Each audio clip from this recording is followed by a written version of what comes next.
রাজনৈতিক প্রতিদ্বন্দ্বীদেরকে রাষ্ট্রীয় শত্রু না বানানো, এটা খুব মাথায় রাখতে হবে। চাঁদাবাজ চাঁদাবাজ, চোর চোর, ডাকাত ডাকাত, কিন্তু তারা রাষ্ট্রের শত্রু না, এটা মাথায় রাখতে হবে। রাষ্ট্রের শত্রু আর দেশের রাজনৈতিক প্রতিদ্বন্দ্বী, ক্ষমতার প্রতিদ্বন্দ্বী ভিন্ন আলোচনা। তো রাষ্ট্রের শত্রু প্রশ্নে আমাদের মধ্যে কোনো দ্বিমত থাকতে পারবে না, কিন্তু রাজনীতি প্রশ্নে আমাদের সবার ভিতরে দ্বিমত থাকার সুযোগ আছে।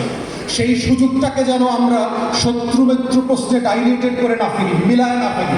মিলায় ফেললে যেটা হবে, আমার মুক্তির লড়াইটা ক্ষতিগ্রস্ত হবে। আমার বন্ধুদের মধ্যে আমি সবসময় শত্রু খুঁজে বের করব। প্রত্যেকেই তার পাশের চেয়ারে বসা লোকটাকে অপর বলবে। সেই অপর বললে যে রাষ্ট্রটার জন্য আমার 1400 শহীদ হয়েছে গত বছর, সেই লড়াইটা ব্যর্থ হয়ে যাবে।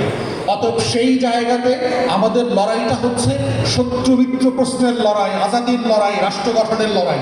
এবং সেই জায়গাটি হচ্ছে তরুণরা তার জায়গা থেকে রোল প্লে করতে হবে।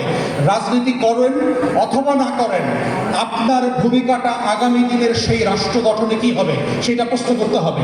জন এফ কেনেডি যখন প্রেসিডেন্ট হয়েছিলেন, তার একটা বিখ্যাত কথা আছে, ask me not what the country can do for you, rather ask yourself what you can do for your country. যে আপনারা আমাকে জিজ্ঞেস করেন না যে আমার দেশ আপনার জন্য কি করেছে, বরং আপনাকে আপনি প্রশ্ন করেন যে আপনি এই দেশের জন্য কি করেছেন।